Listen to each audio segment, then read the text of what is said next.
I only went twice. Okay. And at the end of both of them, people fell asleep. It was really fun. What was that? Yoga. Oh, how was it? I've only gone twice, and Don't go fall asleep? people fall asleep at the end. Correspondence book, the red book, briefly, no discussion on it. I have a position statement showing all the departments and the amount of the increase and the other expenses and salary and wages. And I have a capital list to look at. Where you go from there is up to the mayor and council and the citizens.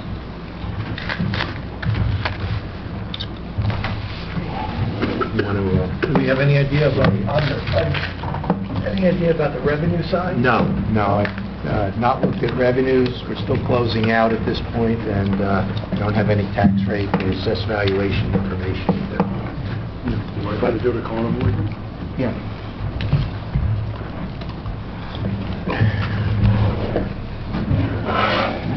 Well, in this case, to say with the revenues, it is exceeding last year's. We are ahead of last year's number. As of November, we were. There are some categories that are doing well. You know, we'll have to see how some of the other ones finish the year. But you have to remember, even though it may look good from last year, you're still trying to rebuild your surplus. Yes. No, I'm not saying. I'm just saying from a purely numerical standpoint, our revenues are better.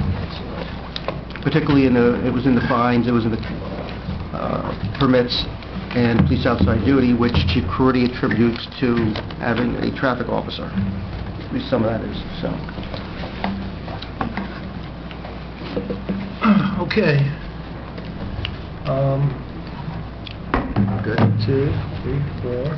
You have a quorum.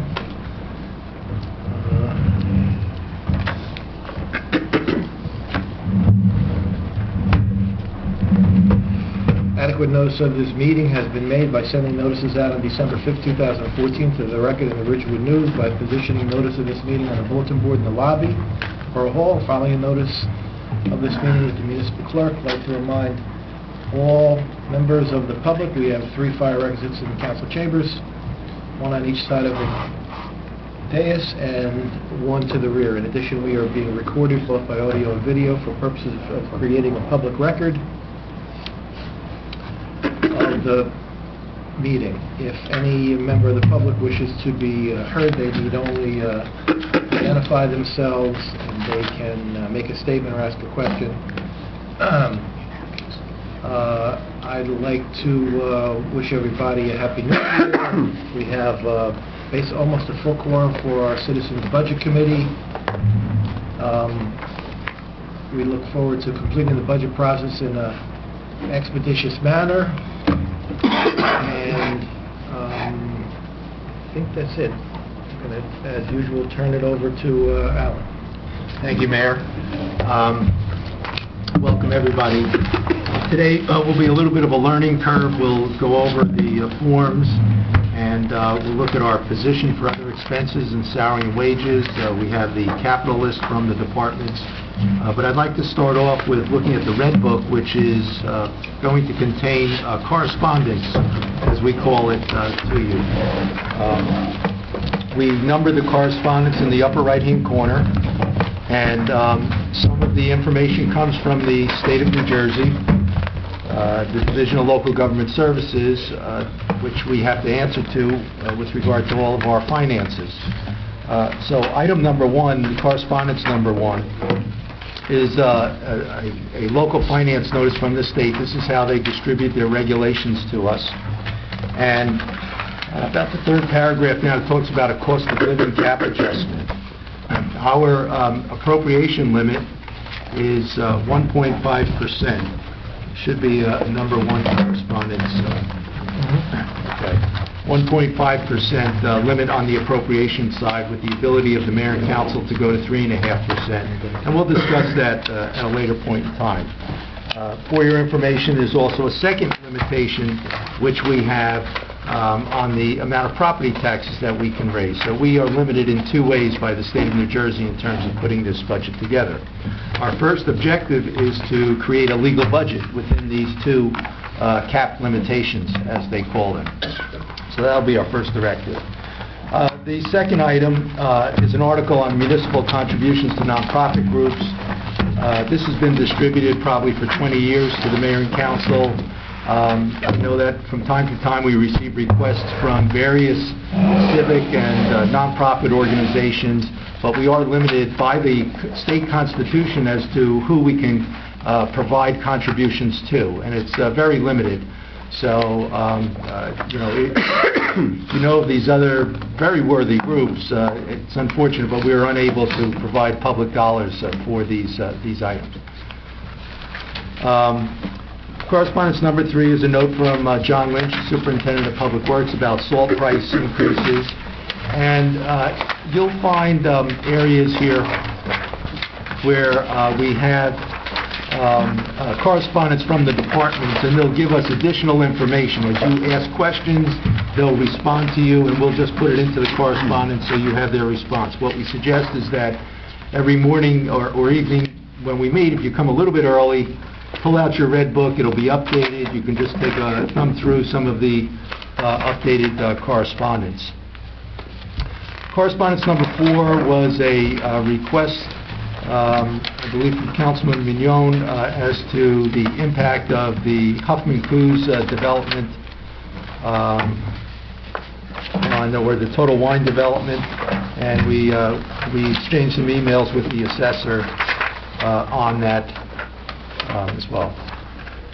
Let's see. Correspondence number 5 is a memo from me to the Finance Committee talking about the engineering budget, and that it would have some increases this year.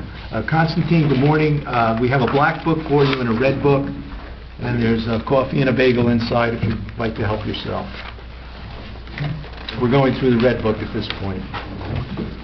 Correspondence number 6 is an interesting study that just came out from Rutgers, which talks about the size and cost of local government. It was an extensive study looking at cities like Newark, comparing them to towns like Alpine, and coming up with an interesting conclusion that size might not be the issue in terms of what it costs to provide services to the residents. So that's just some information. Correspondence number 7 is the local finance notice on page 2, which tells us that we have gotten an extension on the budget process. So instead of municipal introduction being February 10th, we now have a target date of March 13th. So that would be the absolute deadline that we would have to have a budget ready to introduce to the public, meaning that we would pass a resolution with the amount of property taxes to be raised, the appropriations, the revenues. We would prepare the state budget for introduction. It would be advertised to the public that it's available. Copies would be available here at Borough Hall as well for the public to look at. Once we introduce it, there's a 28-day waiting period before we are allowed to have a public hearing on the budget. That gives everybody enough time to look over the information. And then once we have the public hearing, we can adopt. The municipal adoption deadline has now been moved from March 20th to April 24th. So we do have an extension of time at this point. C-8 is just some minutes from the Riverside Cooperative Program. We are in a cooperative pricing group with 16 other towns and several boards of education to cooperatively purchase supplies, materials, services, etc. We are also members of the Bergen County Cooperative Pricing Group. We are a member of the, we can also buy off of the state contract. So there are a number of different cooperative ways that we purchase to try and take advantage of the aggregation of goods and services and get the best price that's possible. C-9 is a best practice question on budgeting. We do this analysis and study, and you may, after you look it over, may want to spend a few minutes on it to look at it. The best practice format is a series of 50 questions that we have to answer each year. We have to score a certain percentage in order to get the full funding from the state on their state aid. So we've been very successful in scoring the correct percentage since the inception of this format, and we have received all of our state aid. But we must have a constant vigilance to look at the new questions, see if we have implemented that best practice, and if not, do something towards that so that we can maintain the revenue stream that comes in. So this is meeting one of the requirements that we put together, sort of a trend analysis, and by looking at that trend analysis, you can then project out a year or two. I must say, my own opinion, projections are very difficult because of the variables that we have to deal with. If you don't have settled contracts, you don't know what those salary increases are going to be. The state, from year to year, really does not know what the state aid figure will be until very late. You know, they have to adopt their budget by June 30th. They're on a different fiscal year, so that's difficult for us to project as to what that state aid figure will be in our budget as well, and there are a number of other variables that we don't control. But Alan, sorry to interrupt, but at least from a planning standpoint, once you have those trends established, even if you don't have the actual numbers, you know what their relative impact is in terms of the budget. So you could see that if, you know, our fund balance is starting to go way low, we know that that's going to be a problem you have to address in other ways in the budget. So I don't want it to sound like these things aren't useful at all. I think you still need to... No, I'm not really referring to this. I don't think you can use that as a predictive, but I think you also have to use that, but you have to be able to say, well, you have to be looking at it in the future, say that may not be there, so you have to still consider it in other parts of the budget. We've done a lot of trend analysis, you know, and you will see a lot of it as we go through the process. And this certainly has value because it does show, you know, the past and the predictors, you know, for the future. But what I'm saying, if you're really trying to project out 5 years or so, it's very difficult to do because we don't have a handle on the variables. At least from my opinion, that's not what the value in doing this kind of analysis is. It's more just to see how your budget's constructed and structurally if there's going to be problems and what you need to do going forward. Like, say, if you look at, like, particularly the fund balance, where at one point, you know, back in 2009, you know, we're at 257% of operating. You know that's out of whack, and you know that's not sustainable. So at least you could see now the trend came back down. So I would say, well, if we have a number this year that's going to show us a trend like it was in 2009, we're going to have a problem. So I think that's the value in distributing this I'm talking about. C10 is a proposal to do a shared service feasibility study for the Department of Public Works. We gave you a portion of it, I believe. The mayor and council were approached last year with this, Oradell and New Milford. We have some funding in here for it, but you know, it'll be a question as to whether the budget can sustain that funding and whether you want to go ahead with this study. So that's just to give you a little information on that.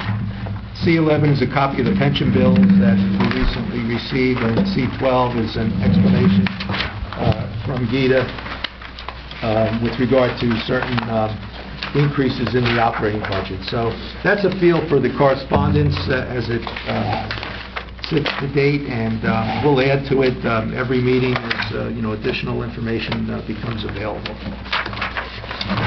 You're certainly welcome to take your books home, but you're responsible to bring them back, and then we will not have updated them.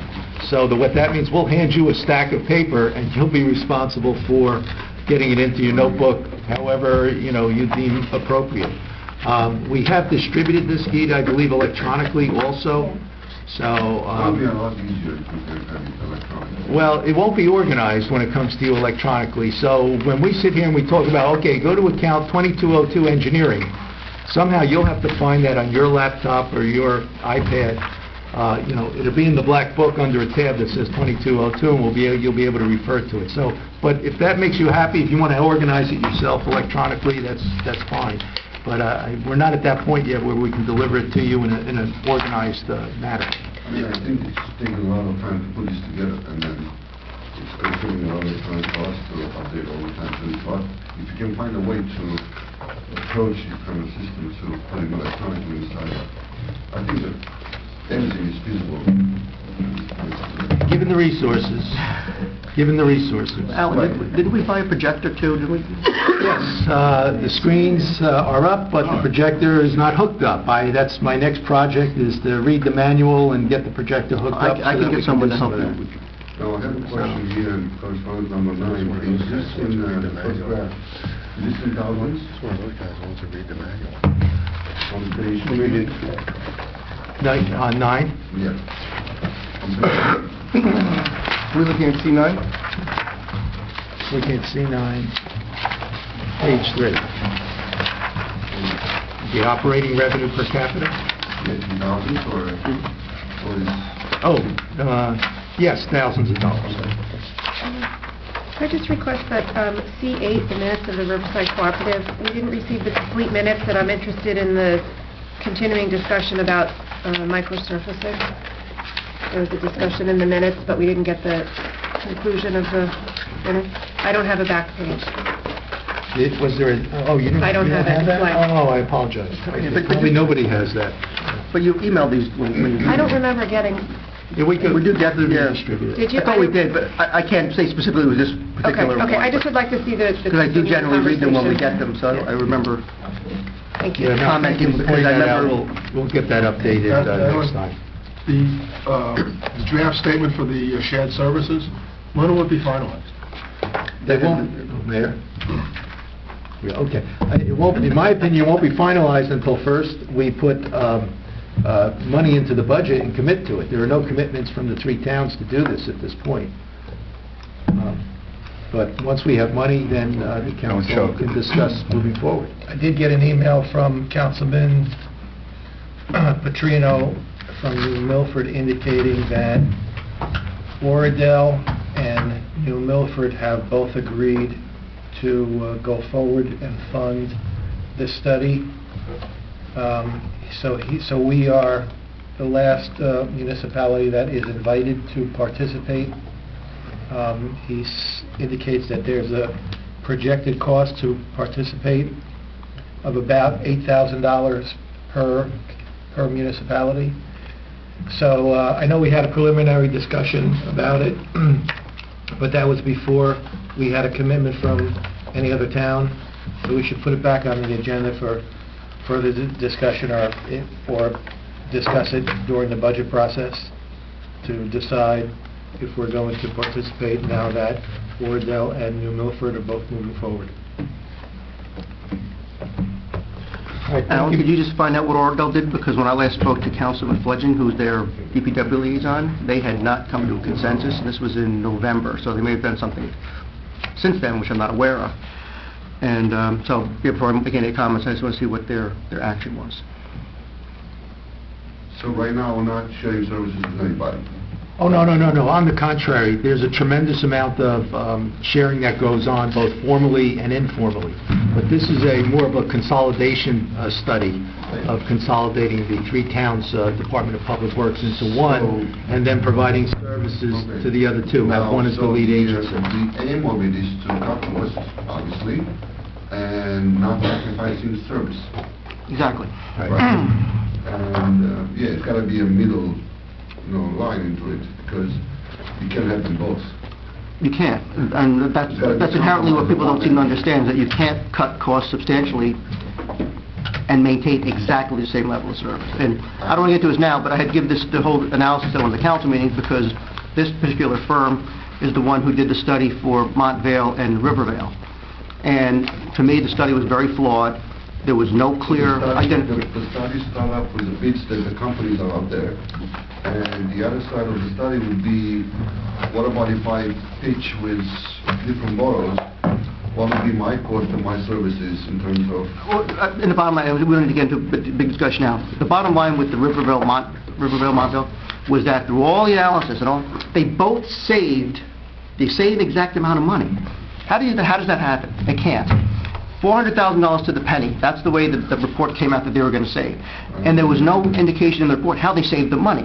They say efficiencies, and they use all this nice language, but there is no clear chart saying, this is what it's going to cost now, this is what's going to cost then, this is where you saved your money.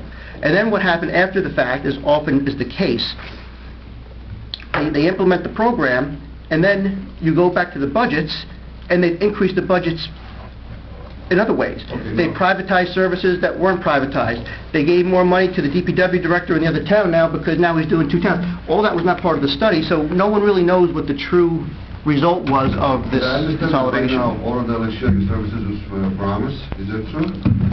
So do we have any kind of insight of this kind of arrangement? So we can say, okay, this is what they put together and this is what they did. Can they do the same if we go with another borough, or we can join to them with their share? Because obviously we ought to have some kind of shared services with the neighbors around us, right? We can't have it with Monterey because it's going to be not feasible for the company to provide the same service to all of them unless they are close together, bundled. It's something to be studied. That's, We can do the study ourselves if we have the numbers, and we can say, okay, give me your, numbers or something, what was before, what was after. we know our numbers. We have to get their numbers and then figure out if we're combined in one facility, do we have to build a new facility? Can we use an existing facility? And decide which equipment that we have we could utilize, which equipment do we need to purchase. No, in terms of details of capital equipment on labor, all this stuff, that's coming afterwards. The first thing we ought to look at is what was the status quo for them, and what is the actual situation when they do that. That's going to be the first benchmark. The second benchmark is for us. If we join with them, what will be the gain for us in terms both of services and gains? And what about if we go standalone? And if we can find a contract, if we go with somebody and they can match the price. It's a competitive world, right? It's a little more complicated than that. And a couple of years ago, we'd asked John Lynch to do it, and he had done what we call the core services audit. And we probably should ask him for an updated version of that, Alan, where it details all the department, all the tests that his department does. The problem with DPWs is that it's not, there's always overlap in ongoing operations at any given one time. So it's really hard to go apples to apples to apples. But and you also have to look at the level of services for each town. Something like sewer maintenance, something we don't think about. How often do we maintain our sewers? Do we have one guy doing it once a week, or do we have 10 guys doing it 10 times a week? Someone, New Milford may say, we're doing 2 guys every 6 months. When you equate it all to save the cost, you don't know what the long-term impact of that is. No, Streets, slow snow plowing is another thing. There's rates where you apply your salt at certain rates, so you cost a certain amount. They may have a different standard than what we have, and you drive through other towns and you've seen this. Plowing's not the same, salting's not the same. But that's the things that we have to look for. But it's very hard to make those equivalencies between towns. And people have to understand that you're going to wind up getting the lowest common denominator. And I'm not saying this is bad or I'm even against it, but you have to look, you're going to get the lowest common denominator in terms of level of service if you're going to increase the number of towns. Like the fence does, the Universal Commercial Code. We have to have a standard and everybody can do whatever they want. But these are not things where you can define that easily. At the local level, at their expense. No, to be honest with you, I'm generally against this idea. If you think about shared services of the DPW, I'm generally against because Hurricane Sandy, our DPW made River Edge its priority because it's our DPW. Right. But if we were to have another natural disaster like that, wherever the DPW was located would probably be where they would first implement most of their manpower direction. And then, of course, you say to yourself, well, we'll save money, we're 3 cities, we'll come down to being 1 DPW. Why do we need 3 tree trucks, right, to remove trees? And now what happens is a natural disaster occurs. Where does the tree truck go first? Your single tree truck. So in general, I'm just talking to you about in general, I think it's a bad idea. There are other places where I think shared services is a great idea, but DPW is too important to respond to natural disasters and I think that service is something that our taxpayers expect, that when a disaster occurs, that we will respond in a timely and proficient manner. I agree with that idea, but the point is that we're not going to outsource the whole department. if we're going to spend a lot of time and money, and our professionals are going to be redirected. No, excuse me.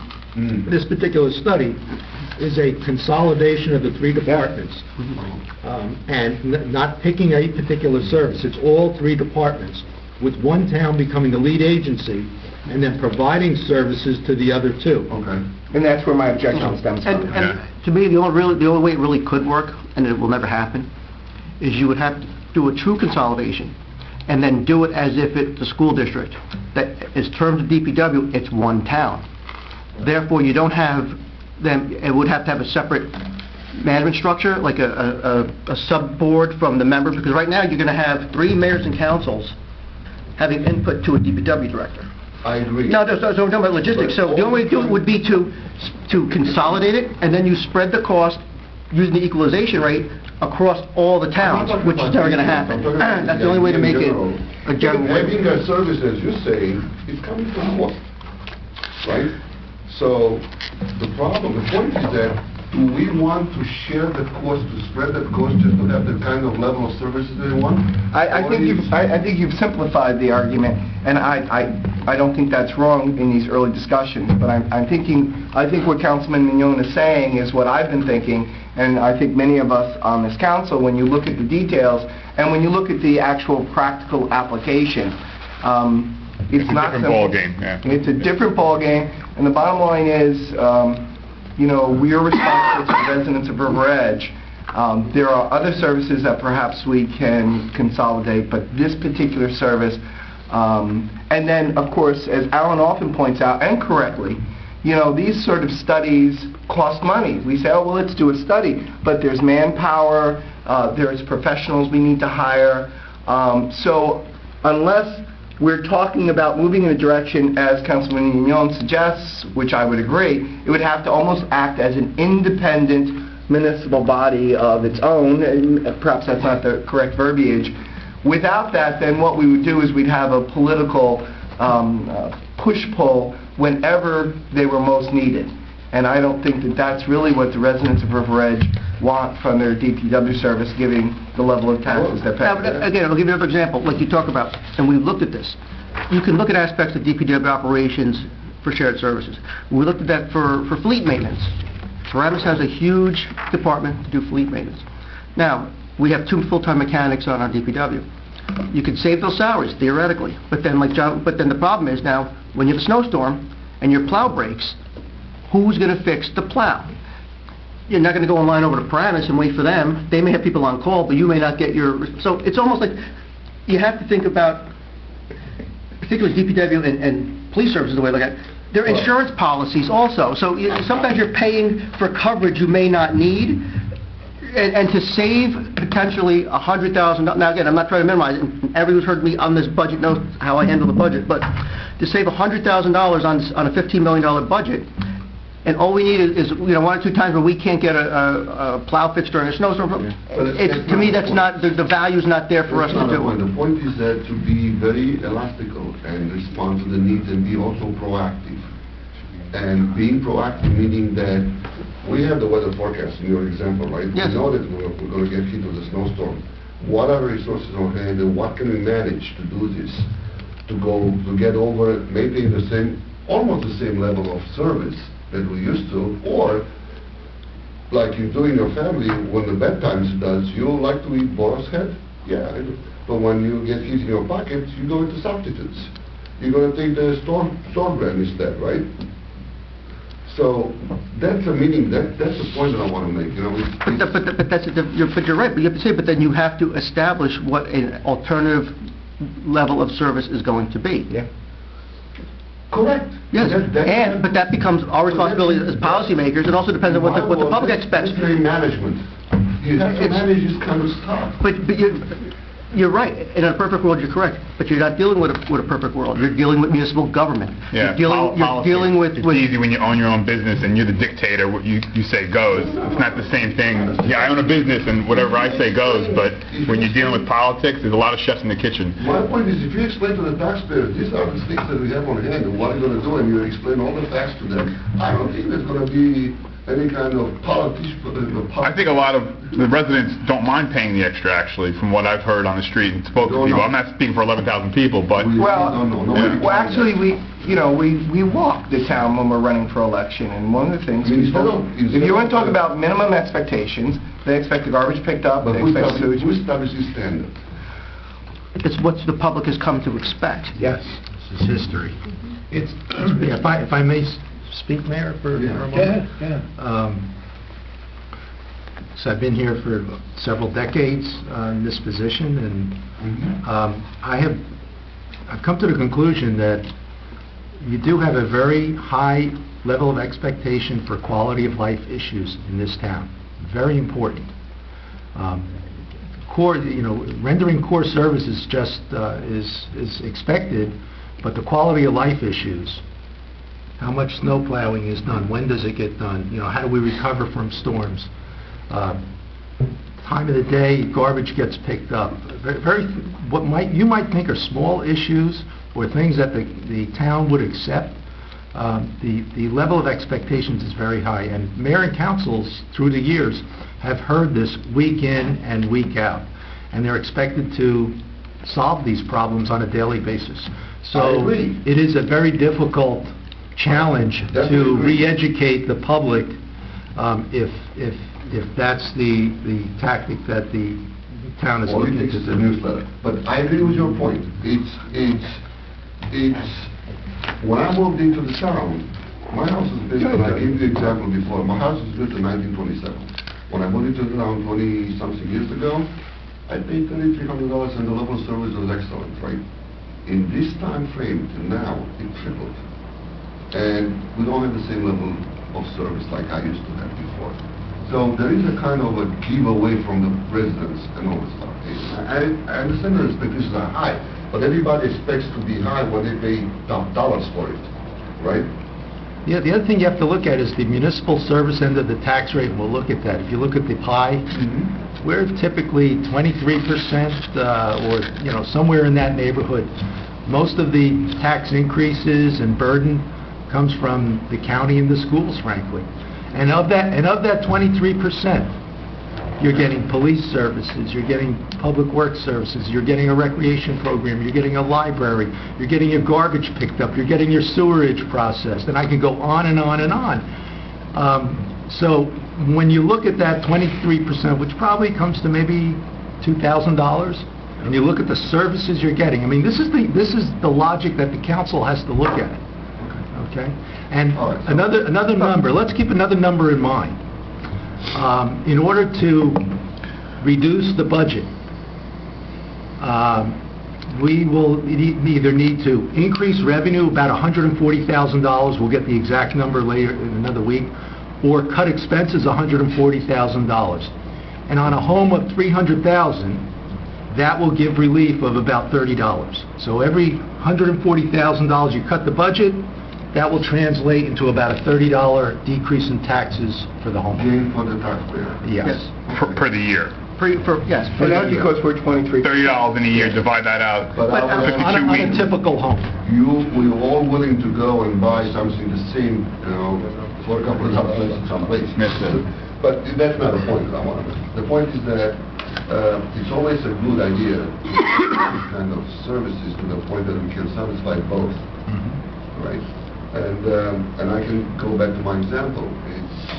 It's very simple, and everybody I think thinks the same. It's what happened within this time frame that my taxes increased 2 times. Well, Alan actually What- already told you that. Sorry.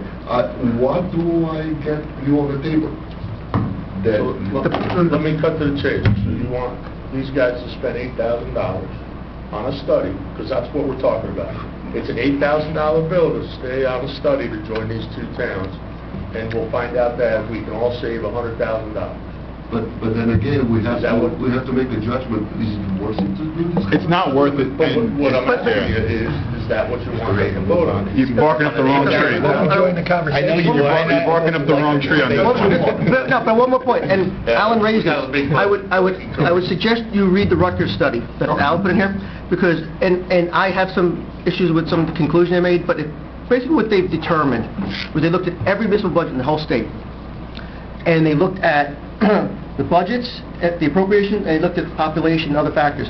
And basically what it said, doesn't matter rich or poor, big or small, the cost for services is the same everywhere.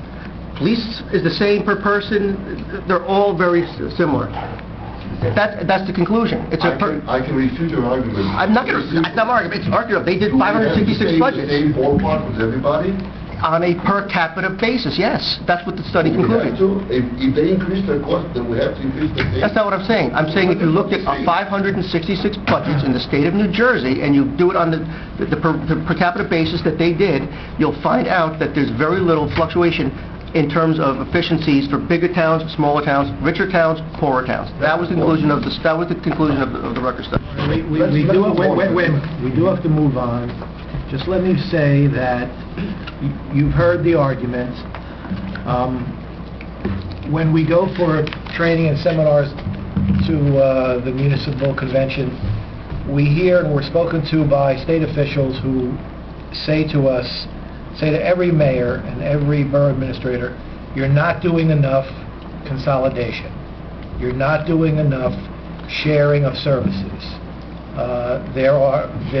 They threaten that they're going to cut state aid to municipalities unless we do things in a more efficient manner.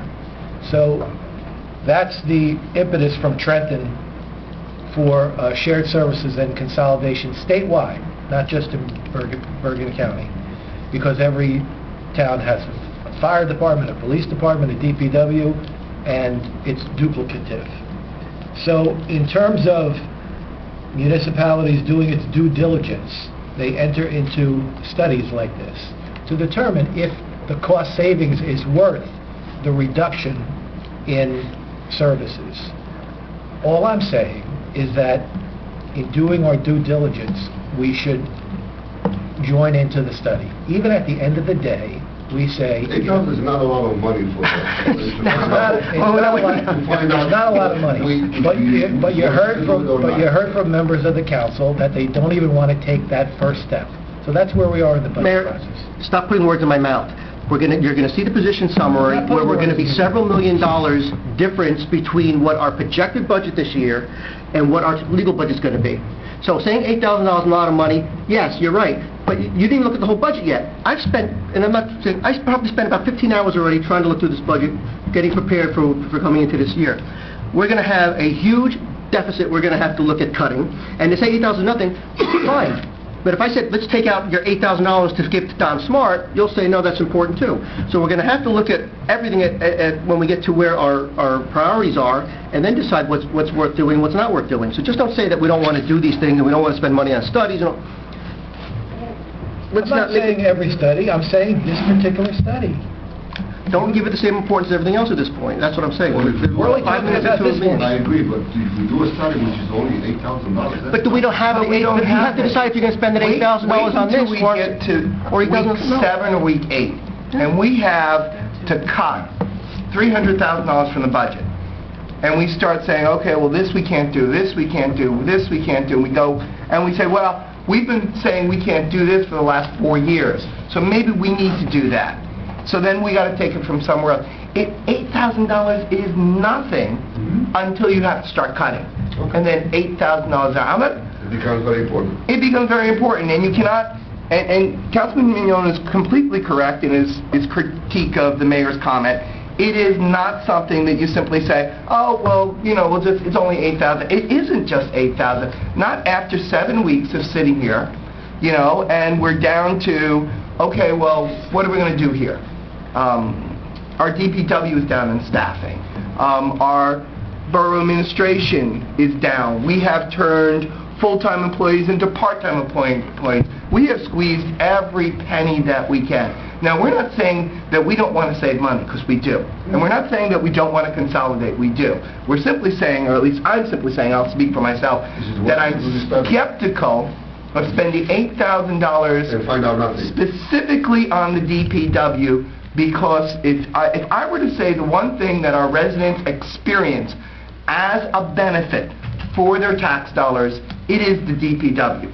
You may or may not get robbed. You may or may not know someone who's going to get robbed, but you need your sewage removed, you need your storm drains working, you need the roads repaired, you need all those things. And so the one service that has the biggest impact on our residents, more bar none, is DPW, and that's why I'm skeptical. I'm not against it, but if I'm going to spend $8,000, I want to know before I spend that $8,000, after 7 weeks of cutting the budget, that $8,000 is worth it, because that $8,000 can be extended time for our code enforcer. It can be, so many other things. It can be money we're going to spend somewhere else. It's always a cost benefit analysis. That's what I'm saying. Right. So let's move on. Yeah. Mayor, if I may? Yes. This is the position summary. Please take one and pass it around. And in your black book, you put those red books away. Yeah. Wait a minute. Don't separate it. no, Don't separate it. So that's for the two elected officials. So that's what come around. I have They're them. coming this way. detail on it. These will go into your black book. You have a tab right at the beginning that says position summary. And then every week as decisions are made, we will update this so you can see the percentage increase, the dollar increase. As soon as everybody gets this, we'll explain it to you and show you how to take a look at it and what it represents. Alan, where does this go? In your black book, Where? there should be a tab in the front that says position summary. If you want to put it in your black book, you can. There's one I don't here. want to take it home, you can take it home. Do you know where it is? Yeah, there's 3 or 4 tabs income. I think mine might have fallen out because there's... Is that the revenue? Is that the revenue? Oh, yeah. Yeah. Okay, it's before capital? It's the one before capital. All right.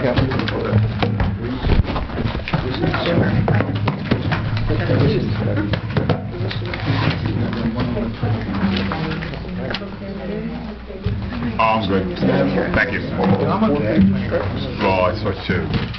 Or 4 maybe altogether. I mean, front and back, right? Oh, yeah. Just the revenue. 2 pages total, front and back. So you Yes. 2 pages. Yes. Kathy, all you. Okay, let's look at the top page, which I labeled number 1 in the upper right-hand corner. It's the second tab. The first 2 columns on the left-hand side are a reference for part of our account number in our budgeting software. So when we refer to a line, and when you refer to a line, I'd appreciate it if you gave the account number first so everybody would be able to locate it either on this sheet or on the tab in the black book, which has additional detailed information on each particular line. So the first column is a 2-digit number, the second is a 4-digit number, and we have a longer string for the computer software, but this is enough to identify the particular line item.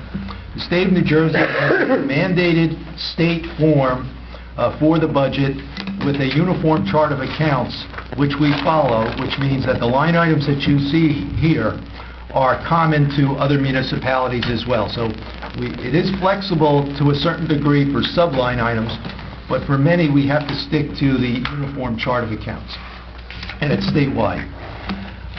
The next column that says account description is a short description of the particular line item.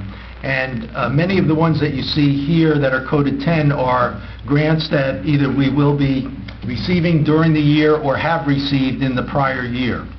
The next column, which is a small column where you see OE or S&W, the state requires that we break our budget down into an other expense category or a salary and wage category. So this will allow you to identify very quickly the salary and wage line items. The next column is the 2014 budget as it was adopted, and we have those numbers placed in that column for you. And then the paid or committed at the end of this year, the 2014 year. We are still managing that year-end budget, so these numbers may change slightly, but this is a very good representation as to what our year-end costs are for 2014. Then we have the 2015 budget submitted to date, and these numbers represent the budgets that are in your black book. As we make changes to these numbers, The changes will appear on the position summary. We will detail those changes for you on the last sheet that you'll see, but they will not appear in your black book. So we're not going to go in and update every page in your black book from this point forward. You're going to have to read your position summary and look at the listing of the changes that we have prepared for you. Then we have a dollar change comparing budget as adopted last year to the budget as it's submitted so far this year, and a percent change as well. So this is a listing of all the departments, and one of the easiest ways to review this is to go down the dollar change line and look for the largest changes and then request an explanation And those of that. tabs include actually the travel account. Yes, so if you look at a 4-digit number here, you should be able to find the 4-digit number in the tab. There is a change on line on 10, let's say... Excuse me, Constantine, at this point, we're not going to go into individual line items. That'll be up to the mayor and with the advice of the council. I'm not going to individual stuff, I want to understand. So if there is a change that you handed to me for 10,771, I just go into the tab and just file it, right? The change won't be in the book. The change will be on a summary page, which I'm going to show you in a minute. But if we want the backup, we can give backup for... For these budgets? Yes. Oh, Yeah. no, but if they said if there's a change, you don't have to update the books, but if somebody said, I want to see how you came up with the number, Alan, you would share with them how you came up with the number. Probably we'll throw it in correspondence, so Yes. everybody will see the update. So if you need to get the information, we'll be able to get you whatever... I just want to know the know-how. Yeah, that's what we're trying to communicate. Yeah. Okay. So page 2 continues the listing of accounts, and let's look at page 3, which has the summary totals. So we're looking at the down totals for the 4 columns, and the budget as adopted was $14,715,482.17. God bless you. Thank you. And below that, we've broken that out between salary and wages and other expenses less, you'll see that RUT. That's the reserve for uncollected taxes. If you see that, it says or less RUT change. Yeah. Okay. If you look at account number 58992, it's the last line item on the sheet that we're looking at. 58992, it says RUT, R-U-T, and you'll see the number is $576,608.70. That is the reserve for uncollected taxes, because when we do a budget, we have 4 major revenue sources. We have surplus, we have miscellaneous revenues anticipated, we have delinquent taxes, and we have the amount of taxes to be raised, or what you might call property taxes. We look at those revenues, and we must have an equal amount of appropriations or the spending authority for that. Now, we all know that not all of our taxpayers pay their taxes on time. So there's going to be some that are delinquent. So we're not going to get 100% of that revenue number for property taxes. We're going to get 96, 98, 99%. So in order to develop a way to ensure that we receive all the money, the cash that we need to pay our money, we insert, per the state, a line here called Reserve for Uncollected Taxes, or in the private sector, it might be called an allowance for doubtful accounts. And we increase our budget artificially to make sure that we receive all the cash that we need. This is not a spending line item, this $576,000. It's, in an accounting sense, the journal entry is made to expense it immediately. Its only purpose is to make sure that we receive all the cash that we need. So in my calculations here, when I'm measuring salary and wages and other expenses in that breakdown, I'm not counting this reserve for uncollected taxes. Okay, so let's move on. The next column has the paid or committed. No, we're still on page 3. We're still looking at these 4 columns. Paid or committed, $13,978,264.32. So we have about $700,000 left over from the prior year budget. That prior year budget will be maintained through all of 2015 for commitments that will come in January, February, March, and through the rest of the year, and will be paid against that budget. So if we receive a bill that was incurred in 2014, we still have $700,000 to pay for that. So you shouldn't think, oh, we have $700,000 left over. No. Just the buffer. At this point, we still have bills to pay out of that $700,000. Okay? The next budget is the down total for the budget submitted to date, $16,174,937.24. and we have the breakdown of salary and wages and other expenses below that. And then we have the dollar change. So now you can see that the budgets submitted to date are over our adopted budget from 2014 by $1,459,455.07. And what this should tell you is that this is a significant change, and that there are many decisions and discussions to be made about the line items that are in here, and whether they are a priority of the town and the mayor and council and should remain in the budget, or whether they should be postponed, cut, or reduced in order to get first to the legal budget, and then to get to a budget that imposes a reasonable level of taxation for the level of services that you want. The percentage change overall is 9.92%, a little under 10% increase on the budget. Looking down at the breakdown of the percentages, you can see that the salary and wages are up 5.66%. And I should explain at this point that we have a personnel subcommittee that has begun work on looking over the salary and wages. The mayor and council have considered the cost of living increase that is out there, which approaches 1.7% cost of living adjustment. The state of New Jersey has imposed a 2% cap limitation on our property tax increase, and I showed you the other cap limitation that could vary between 1.75 and 3.5%. The council has decided to award to the non-contractual employees a 1.75% increase, and we are in negotiations with 3 bargaining units, the Department of Public Works, the police officers, and the superior officers of the police department, currently in negotiations.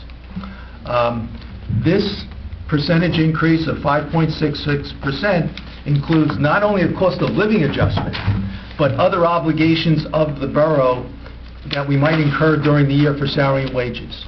So certain employees might be entitled to step increases. In education, you have a guide and you have certain step increases based on when you hit an anniversary date. So some employees, by contract or by ordinance, are entitled to these step increases, and those have to be budgeted. There are severance payments that, if employees retire, must be paid. So those are in the budget. There are overtime concerns that are in the budget. There are other types of payments or adjustments, such as what we call longevity increases for employees hired before a certain date. Those employees have been grandfathered in. New employees don't receive this particular bonus or a benefit, so those have been included as well. So what I'm trying to say is, when you see 5.66%, that is above and beyond the cost of living adjustment, because we have these other mandatory cases. Now, in the past, the mayor and council have gone back into a personnel subcommittee and then gone through the salary and wage budget and come back with recommendations to this group in terms of reductions in the salary and wage budget. At this point, it represents the input of the department saying, I need another employee, I need another full-time employee, I need more hours here, I need more overtime. These things are happening in my department and I need to address them. So I built all of that into this particular salary budget, and now it's up to the mayor and council to make those decisions. So that's the 5.66%. The other expenses are up 13.64%, and that's the other significant part of our increase, which is represented by the listing of the line items above. Excuse me. Yes, Just a Mike. question. How does the 9.92 compare to other years at this point in the process? At this point, I don't have that information, but I could certainly kind of give you the... representative of the way you usually... Mike, I'll give you a different answer. Last year, the increase, the total increase we approved over the previous year's budget was about $220,000. So take $220,000, compare it to that 1.5, that's our gap we have to work with. I'm more interested in, are you facing a typical... Not necessarily, because last year we had some really, which I thought weren't even feasible capital requests, which drove up our capital improvement fund number artificially. So, it's not real, I wouldn't it may be something to look at, but I don't know whether it's a valuable Right, okay. tool to use from year to year. I would maybe want to look in terms of if you compare the salary proposed increases versus the other expenses, that might be something, might be worth looking at. I think it's meaning how much money in savings that you're all over into the 2014. No, I think Mike wanted, where was the starting place Last year, Yeah, I it's have- always scary. Right. I think it might have been even higher It was last higher. year. Because I know how much work went into getting where you got to. What was it? Yeah. I have February 6th budget in front of me from last year. It was $622,000. I'd have to look, see whether we had an earlier estimate. We may have, but... It usually starts It was at a million-ish. 622. Yeah, that's always... Because it's based their wish list, right? Yeah. But wish list is, but out of the wish list, there's still a lot that has to go up and stuff we have no control over. And that's the point. Now, we're looking at, I said, if we just look at a 2% increase in the allowable in the appropriation, you're looking at going from, the 1.4 down to about 200-something thousand. So you're looking at, $1.1, $1.2 million we need to reduce the budget to get legal in terms of appropriations without getting into the cap and what's in and what's out. I've stated before, I said every year, we should be going to a hard 2 and below.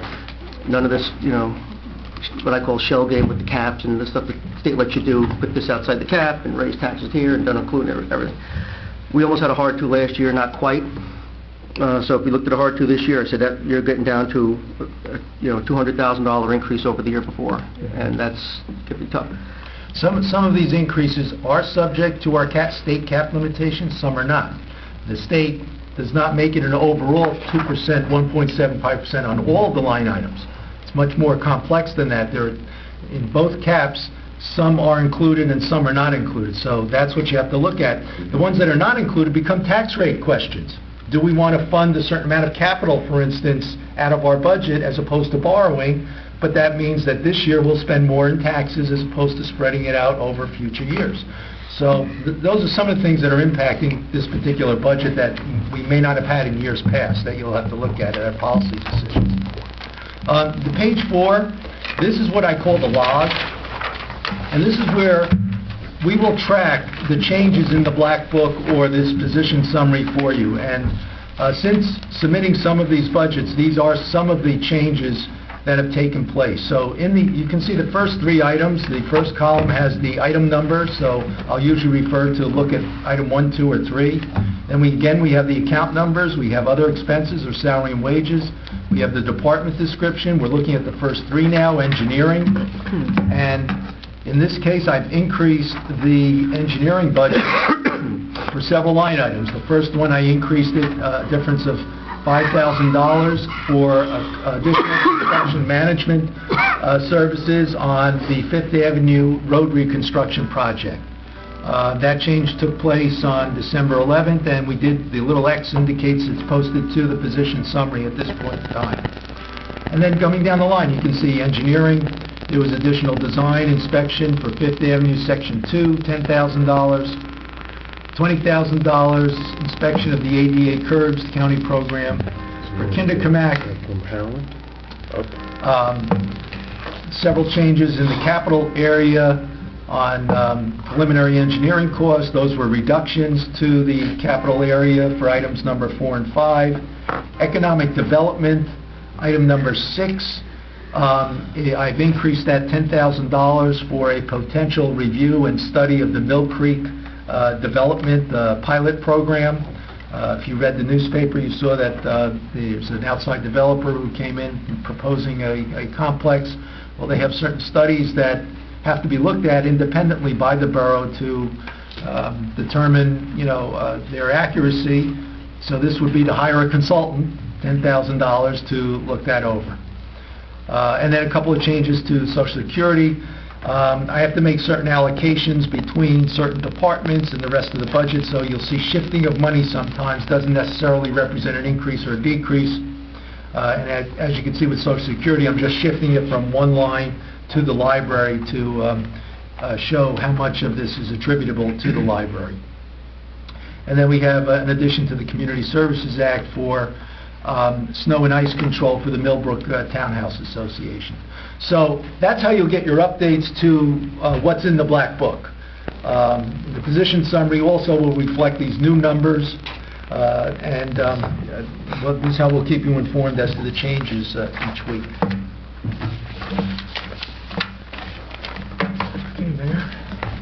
That's all I have on the position summary. What I'd like to turn to now, if I may, is just an overview of the capital.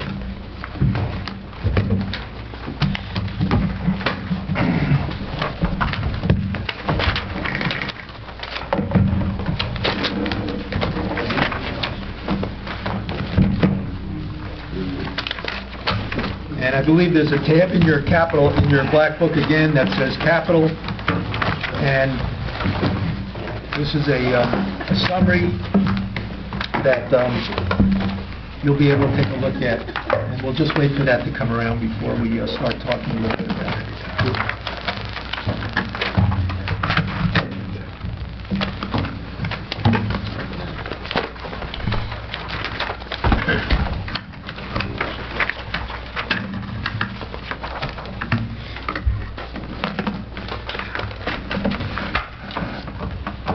And if for some reason you're not here 1 week, anything that's distributed or passed around, the staff will put that into your notebook, so you can just catch up, on your return.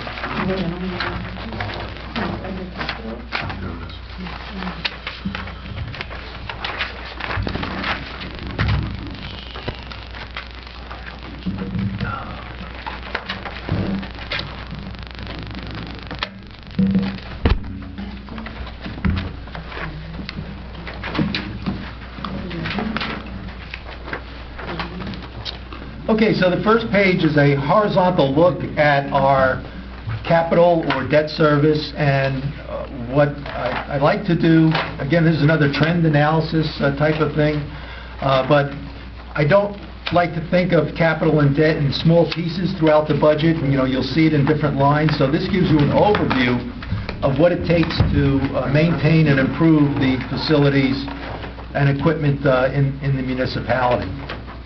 And it goes back to 1970, and I've been here since 1982, so I have a little bit more information on those particular years, but not going back to 1970. We have the year in the first column. The second column is a total, obviously, of all the categories that go across. The first column says CIF. That stands for Capital Improvement Fund. That is a line item in your budget. So you will see that number, $194,733, that is going to be raised in your budget this year for capital purposes. And what that represents is two things. It could represent a piece of equipment that we are fully funding in the budget this year. So the police chief has come and said, I'd like to buy $5,000 worth of traffic signs. Okay. Instead of borrowing that and spreading it out 10, 15 years for a traffic sign and paying it back with interest and professional costs, we've decided to have a combination of pay-as-you-go and borrowing. This is an item that is small enough, maybe doesn't have a useful life over 5 years. Capital item must have a useful life over 5 years. So we've decided to raise the full amount in the budget.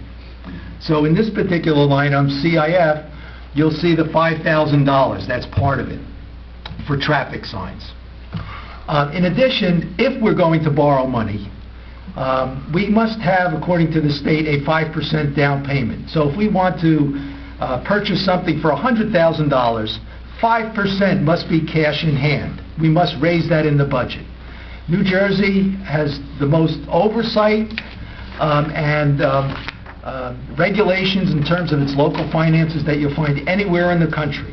And one of the things that came out of the Depression was to make sure that municipalities have adequate resources to pay their debt service and are very conservative about it. So right away, if this mayor and council wants to spend $100,000, the state is saying, okay, you've got to come up with 5% and start paying it down. So that's also in this capital improvement fund line, any 5% down payments to borrow going forward. Then we have the categories for debt service, which just like your mortgage, we have principal and interest payments. The bond principal is the long-term debt, 5 different general obligation bond issues that we've had over the years, I think starting in 2002. And the total bond principal that would be paid this year towards those issues is $1,205,000. The interest on that is $243,000. Next column is EDA loan. That's an Economic Development Administration loan. And that was a loan a low-interest loan that we received to double the size of the library. Those of you that have been in town since 1970 know that the library has gone through several expansions. So when we did that expansion, we got a low-interest loan from the state, and we have since paid that off, as you can see, but it's still included here as part of the schedule. NJEIT loan is also a low-interest loan from the state of New Jersey, the New Jersey Environmental Infrastructure Trust. Those of you, again, who have been here since 1970 know that we had 3 pumping stations for sewerage. And what we did was we eliminated 2 pumping stations because of their age and because of the maintenance that was required on them. And what we did was an interlocal agreement with the Borough of Paramus, and we now send several hundred homes sewerage to Paramus and pay Paramus for the processing and the cost of getting rid of that sewerage for us. And we have eliminated 2 pumping stations in town, and we only have 1 that we maintain at this point. So we did not have to replace them, and we don't have any maintenance costs associated with them since 2000. But we do have this low-interest loan that we still have to pay off for the next several years. Deferred charges unfunded is an amount of money that does go directly into your budget this year. $436,513. So there are 2 categories that you will have some discretion over in our budget, the CIF column and this column as well. This column goes to, again, that pay-as-you-go policy as opposed to borrowing. Councils, and you can see this goes back as far as 1980, have tried to pay down some of the money that they thought they might borrow. So that $100,000, if they made a decision, let's borrow it over the next 10 or 15 years. But in order to try and do a little bit more pay-as-you-go, they have indicated to me, we want you to calculate what 1/5 of that is and put that in our budget so that after 5 years, we really don't have to go out and borrow that $100,000. It's all been paid off over 5 consecutive budget years. So this represents $436,000, a 1/5 amount of those ordinances that are outstanding and that may be put into the budget to try and pay down those potential borrowings. So, as I said, the town has been very prudent and conservative in trying to pay some of its capital needs on an annual basis, but then also borrow things money when we have large expenses or things that have a very large useful life. And we can debate which is better, and then talk about that at another point in time. Note principal and note interest are short-term notes, and we haven't had too much of that over the years. We've tried to get away from that, but we have returned to that slightly as well, and that's part of this calculation. And then we developed, just for comparison purposes, what the total is as a % of the budget, and in order to do that, we needed the adopted budget amount there in the column as a little data, and then what the per capita amount of all of this capital and debt service represents. You can see in 2014 it was $147.40, and you can see what the trend was going back several years. So that's this overall look at the debt position at this point in time. The mayor and council did, I guess a couple of years ago, put together a debt policy. And we can look at that as part of our discussion later to see what that policy is and whether these numbers, meet the debt policy. That was a very important step for the mayor and council.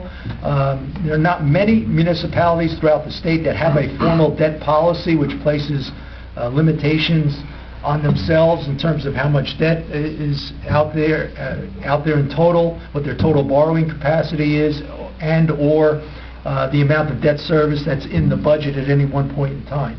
The rating agencies look at this as a prudent management practice, and the ratings that the agencies put forth do have an influence on the amount of interest that we're charged for long-term borrowings. Okay, next I'd like to go to the next page.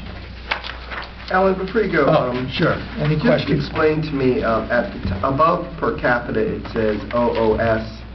Those and are, yeah, that's a data section for the population figures. So, in 2010, the population of the borough was 11,340 from the 2010 census. In the 90s, it was 10,603. The 80s, 11,111. That's how I get the per capita numbers. I draw on those census figures. Thank you. Al, one other question? Yes. Looking at the 2015 line, right now, we're, argument's sake, we're looking at 2.1 million in capital requests. Correct. The bond principal you have in there is actually for bonds that we've already bonded for. Nothing that would come into account if we did make those $2 million of purchases. No, 2002, 5, 7, 9, and 13.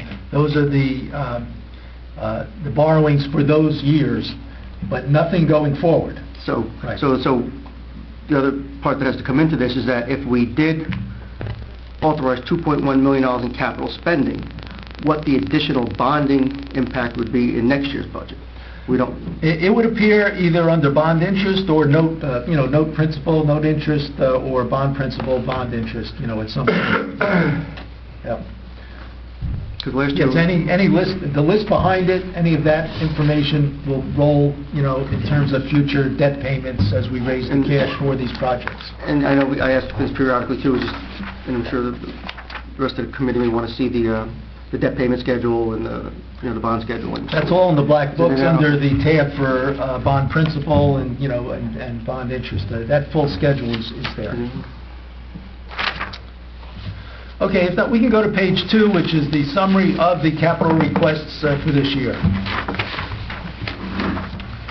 Page 2, we have in the left-hand column the department that has made the request, or whether it's a general request that falls under buildings and grounds or infrastructure or some other miscellaneous category. I've also included departments that did not make a request this year, so you'll just see a blank line. The folio column where you see the C numbers, this is a reference to additional detail that you'll find in your book to back up each one of these lines. So if you want to see the line on something from John Lynch, the Superintendent of Public Works, additional detail will be in the book, and you can look for it with that number on it, C-1 through, I think we're up to C-28. The next column where it says 1-5, sometimes the Finance Committee or a subcommittee of the Mayor and Council use this to develop a priority of these particular items. So if we work in committee and the committee says under administration, the data storage backup computer is important this year, we'll assign it a priority, so when the rest of the group looks at this, they can see the recommendation right away. Then we have the name of the project to give you a general idea as to what this represents. Here's the CIF column, one of the CIF columns. It says CIF improvement. So these are items that are fully funded that we would raise in the budget this year to pay for these items in full in the 2015 year.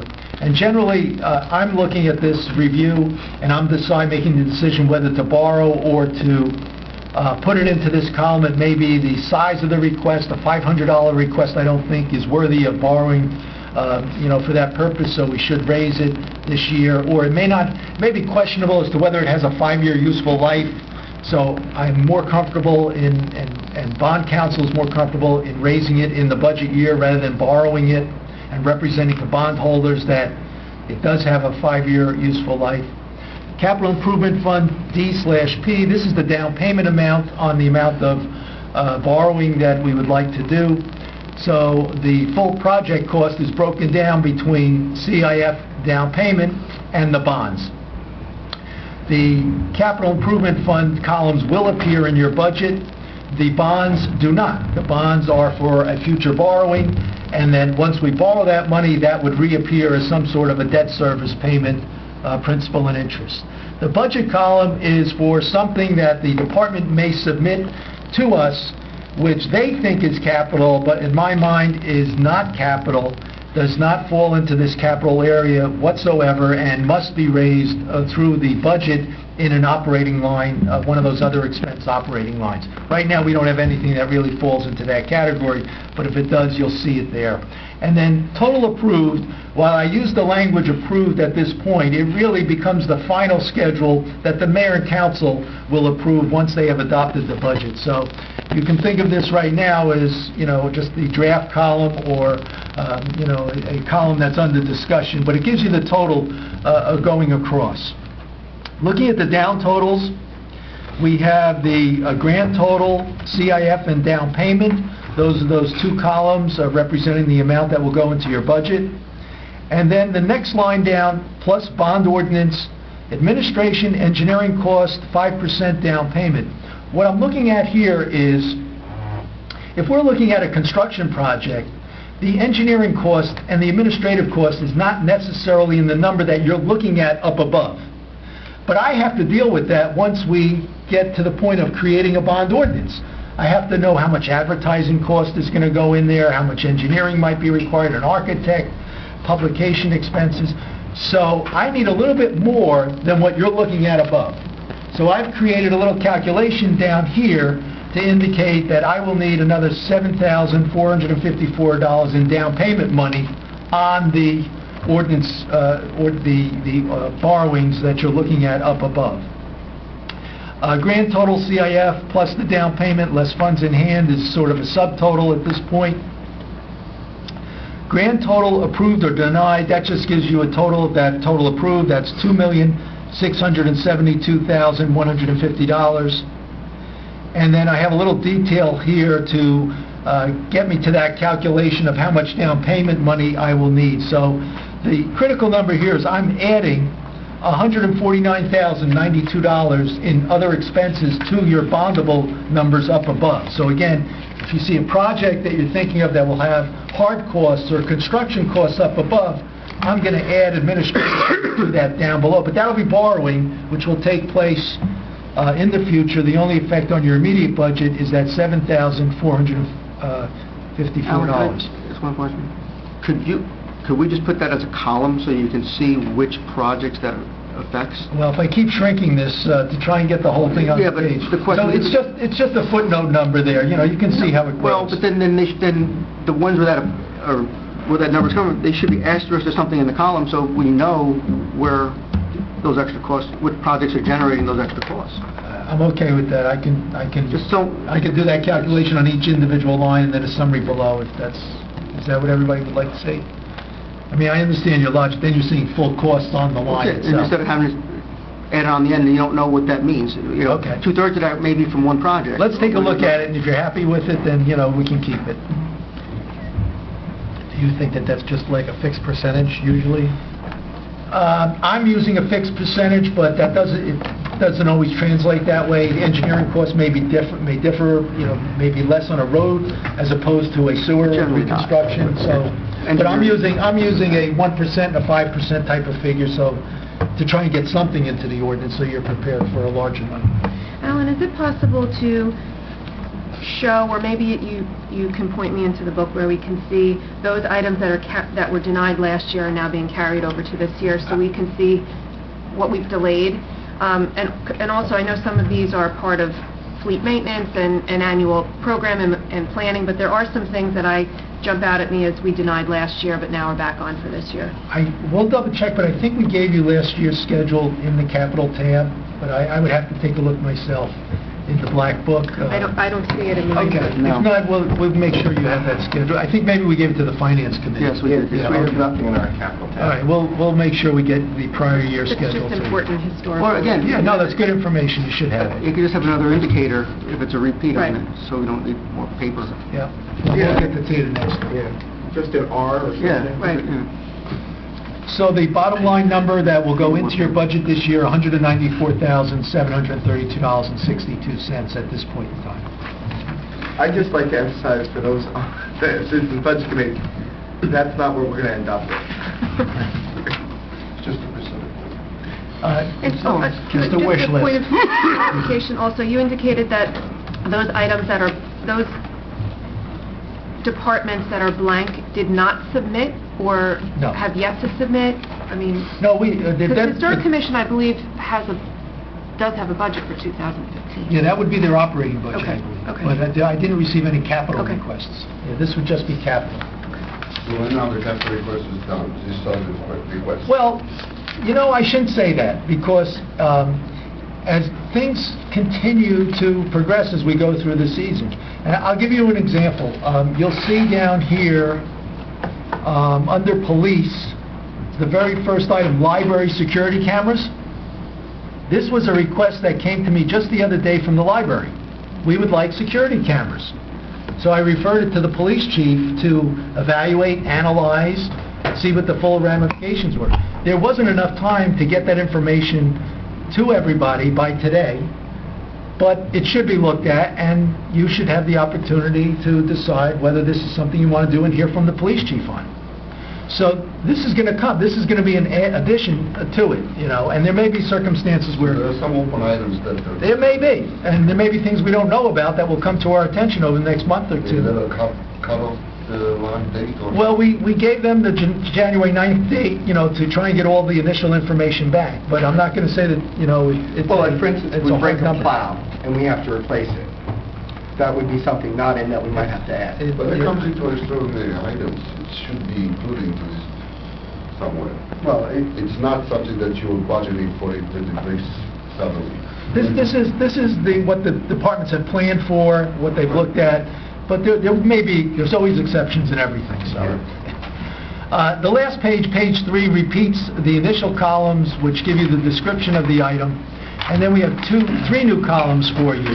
We have 2014 unfunded, and what this column does, it takes that 1/5 of the bonded amount and shows you what 1/5 of that might be for next year's budget. So if you were of the philosophy that we would like to pay as you go, even though this year we're going to say we're going to bond it out in the future, we are going to try and pay down 1/5 of it next year, so ultimately we don't have to bond it. This shows you what that number would be, and the total is $496,974.40. So if you were to take 1/5 of all the bonded amounts that are listed here currently, you would have to include that number in your budget next year as well. Just on that note, I'm curious, do you keep track of, obviously you do, but is there any way to see what's coming off of the budget from prior years? Like if there's a 5-year lifespan of something and it's coming off, will be a subtraction from next year's budget? Yeah, we have a tab in your book called Unfunded Deferred Charges, which I think I've included a whole schedule of where we stand currently with the unfunded charges. So you can see what the outstanding balance is, what's been paid off in the last year. No, in the black book. You know, when we get to that point, we're certainly going to have to discuss this because this is a big number in our budget this year. This is $400,000. So you'll be able to see at that time, I think, you know, what's been paid down and where we are with that. And then the council has also asked me to project out what the debt service cost might be on anything that we intend to bond this year. We make a decision to bond it. So the next column says 10 years, 2% estimated average annual bonding cost.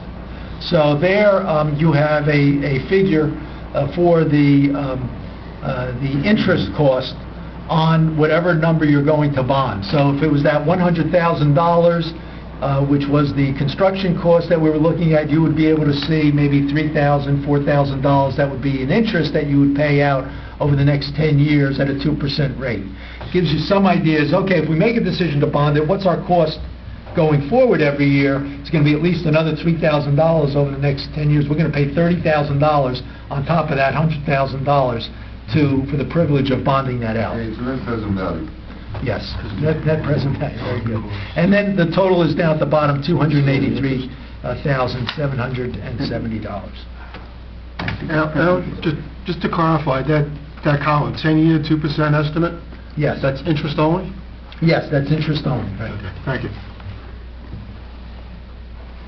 And then the total denied, this will be filled in ultimately by things that the mayor and council decide to postpone or deny this year, and then we'll be able to come up with a figure as to how much we've reduced the capital, projected capital budget at that time. Mayor, might be appropriate to take a break. Okay. And then come back and have a short discussion. Now to the various reports. So he's basically opening up to the floor, but for any particular area that a member of the council or the budget committee wants to discuss, and we're probably going to close today around 10 a.m. Mayor, what I'd like for us to kind of get an idea of is, how are we going to proceed? Are we going to ask all of the department heads to come in and speak to us or not? Are we going to start with a certain part of the budget and move to another? I'm wondering what Alan envisions to be the most efficient way for us to move forward. I would defer to the finance chair and hear from him first as to what his recommendation is. I don't know yet, Tom. I mean, I'm just seeing all the final numbers for the first time. Yeah. What I want to do, at least personally, I want to look at Alan's numbers now and see where the increases are, where the increases, and then focus on that, because I don't think it's going to behoove us to bring in people, for changing the operating budget, which is small, like we've done in the past. Yeah. Maybe, and I suggest Alan, she's on the finance committee, and Kathleen's not here, but maybe the three of us can look at it individually, see where everything is shaking out, and then maybe we can come back with some recommendations how we should go forward. I don't know about anybody else, but for me to have a basic game plan. Yeah, and I think that's an idea. I don't see the need to go free for all, because I said the way I look at it is like, once we handle on the operating side. Last year I tried looking at capital first, and it didn't work. No. So basically, the way to use the terminology, we almost have to back into what our capital number is going to be based on what the budget is, and then get to once we get to the capital number, then we go back to the capital budget and then make the priorities from there. But I think the first thing is to look at the overall budget, see where what areas we need to focus on for further discussion, get that down, and then deal with capital after that. So I would hope by maybe the next week. We're scheduled to meet next Saturday too, Alan? Well, that is one of my questions. No, I'd like to put that question to the group when our next meeting will be. We do have the possibility of meeting on the 17th or the 20th before the council meeting, 6 to 7, or 6 to 7, 6:45. The other thing I do want to mention, since it was brought to my attention, was we do have a capital item listed for KBG lights. We received notification from the county that the county open space program doesn't have the kind of money that they thought they might have per our application, and they're asking us to make some decisions on those lights and get back to them as to what our preference would be for the level of funding. Will the project go forward? There's several questions. So I've scheduled that for the work session of the Mayor and Council on January 20th to have an open discussion on the light project, the potential funding from the County Open Space Program, and the Recreation Commission and Director have been invited to attend that meeting and to speak towards it. Alan, I think that's the same kind of form letter that Bob Abitamarco sends out every year, because the open funding requests always are for an amount from individual towns more than the open space allocation that the county has. So they send out that type of form letter to get everybody to make a decision as to whether they're going to fully fund their project that year or not. In terms of our KGB lighting plan, correct me if I'm wrong, we have put aside the money already in our capital account, and at the same time moved for the open space grant in order to help fund the program. But even if our open space fund request, which was, do you have the amount that it was for? $172,000. We already have that money. We would just reallocate the money that we took that from. Either it was from open space or it was from... But, Mayor, I don't think we were allocated the full amount. I think what Alan has to do is give us an accounting of what the project cost is, what we allocated so far, and what's left to go. Because I agree with you, because at the end of the day, a $50,000 difference from the open space is not the answer. So I think we need to have a whole accounting where the project stands, and then I could determine whether we can afford it in this year's I could budget. just send Abbott and Marco a letter indicating that the borough is committed to fully funding the KGB lighting project, even if it does not receive full funding from Bergen County Open Space. I think that's our position, right? Well, I don't, That's my question. Well, and Ed's right. It's not the unanimous position of council, but it has been the majority position of the council. But we're looking at another $300,000 this year, and we haven't looked at the budget yet. So I think the prudent thing is to see where the total project cost is at this point, what we put away, and what the obligation would be this year in this year's budget if we don't get any funding from the county.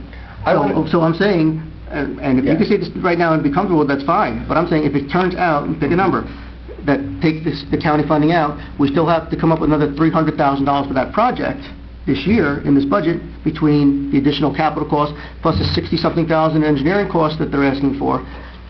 Then you have to make sure that that stays in your capital budget. But that's going to be a big chunk of your capital budget this year, because again, you said we're starting at $2.6 million.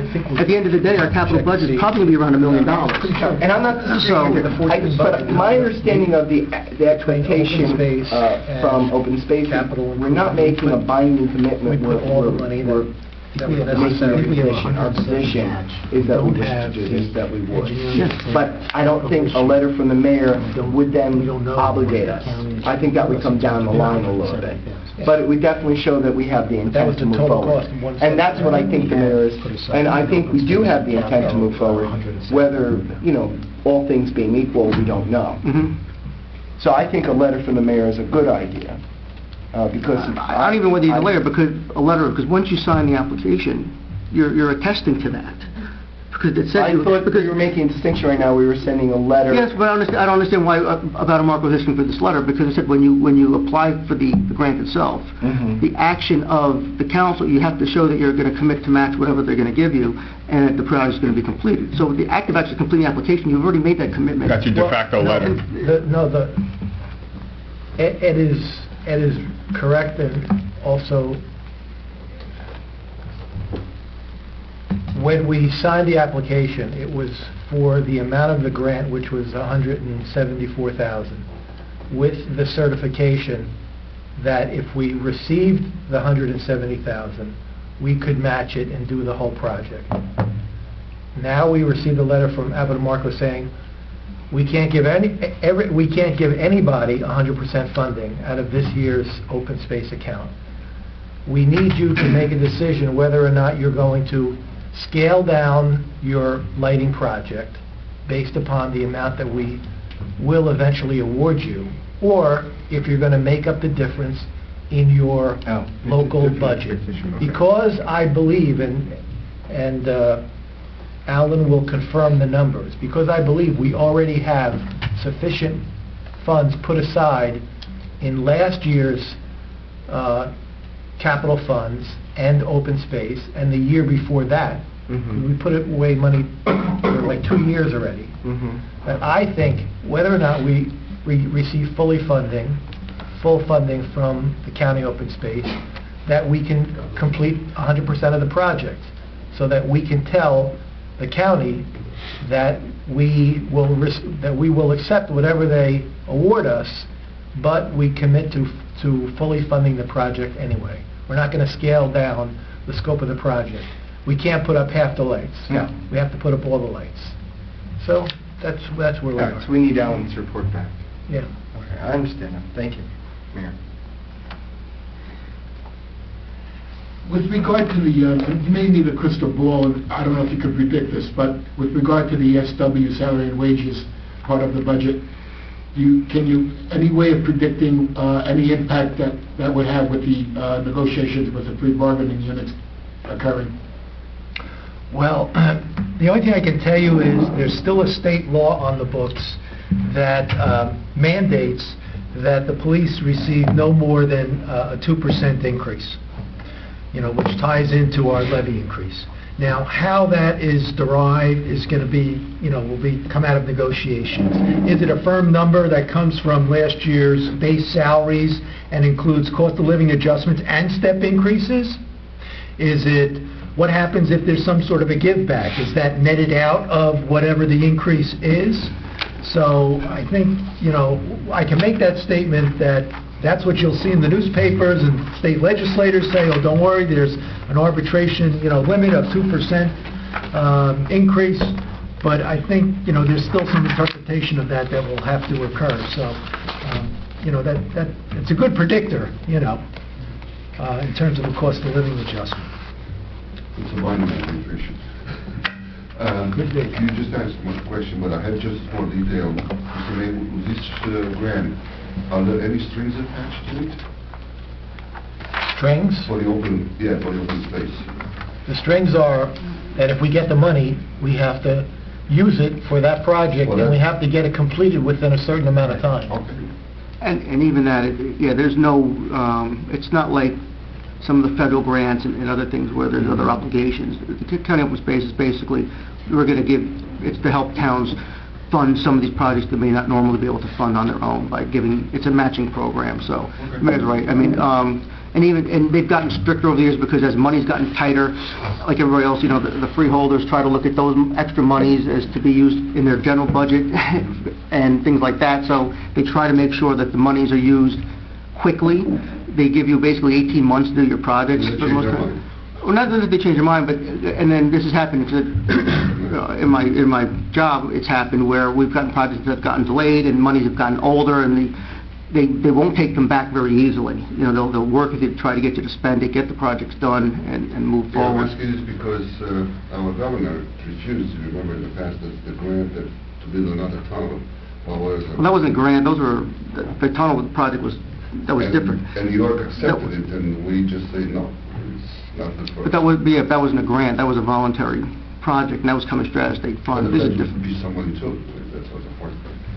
But these open space funds, the problem is that when I started in municipal government, towns were getting, like I worked for Fort Lee, we would routinely get about $250,000 from the county open space fund to match, and the town was able to match that going back 10, 12 years ago. This past year, Fort Lee's we got $12,000 out of that, because that's how much the allocation has shrunken county-wide.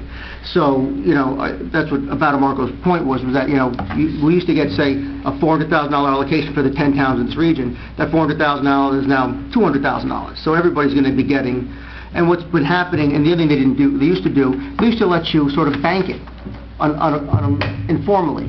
So, like, if we had a project like this, we can apply this year, get half the money, and then the next round, get more money, and then combine the project and do it later. They don't let you do that anymore. You have to do it as you go.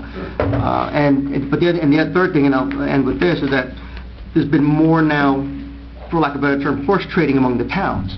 So they're going to say, okay, this year, and this is where the meetings become important, where the mayor's a representative, whatever, because all the representatives will be sitting here, and they'll say, okay, Rich, this project's ready to go.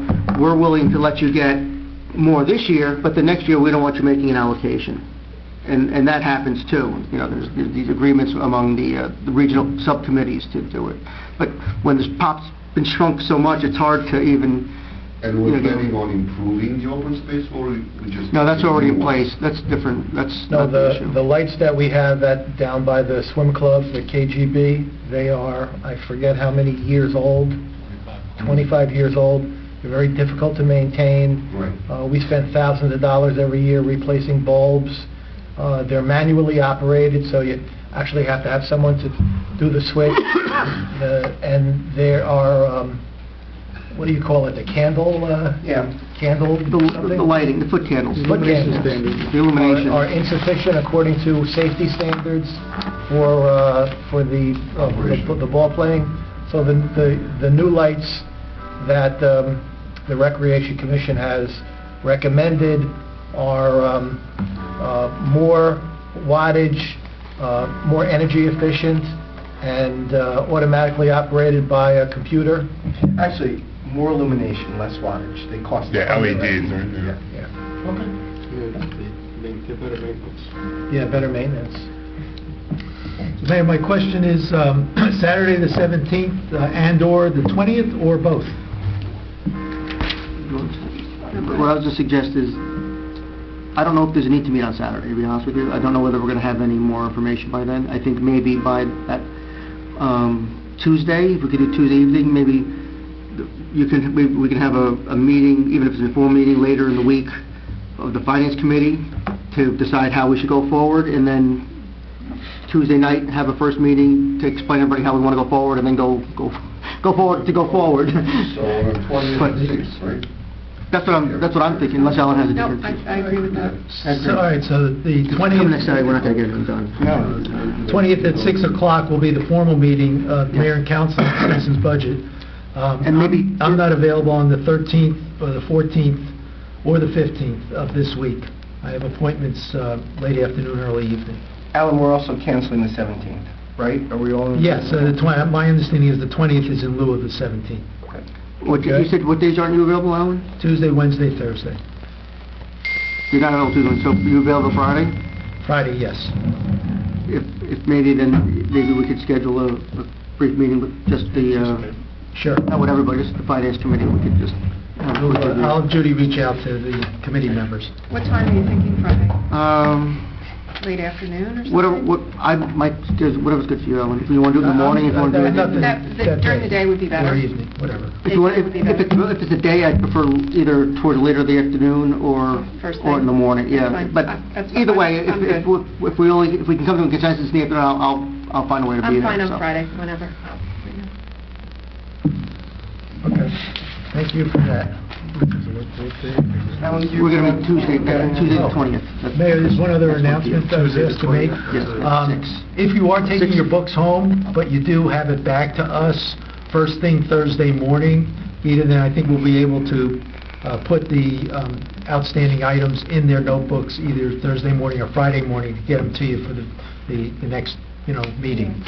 So, you can take them home, for instance, today, just get it back to us Wednesday, afternoon or Wednesday night or first thing Thursday morning. We can then get the information in there for you. And that would be if we were on a Saturday meeting.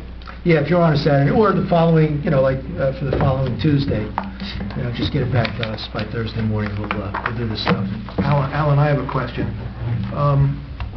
Could you explain to the Budget Committee, give them a brief explanation of longevity increases in personnel salaries and step increases, and whether there's a difference between the two? Yes, starting with longevity increases, and again, this goes back 30 or 40 years. That was negotiated into police contracts initially, and then what I call the non-contractual employees, administration employees who don't have a bargaining unit or a contract. It was given as a bonus to employees for the number of years they served with the borough. So every 5 years they were given a % or two, up to 20 years. In some towns it went to 30 years, and then there was a cap. You couldn't get any more than 10% or 15%. So in River Edge we had schedules both for all the bargaining units and the non-contractuals that went 2% for every 5 years up to a 10% increase. So if you stayed with the borough, you got this additional percentage. Now the percentage was a percentage on your base salary.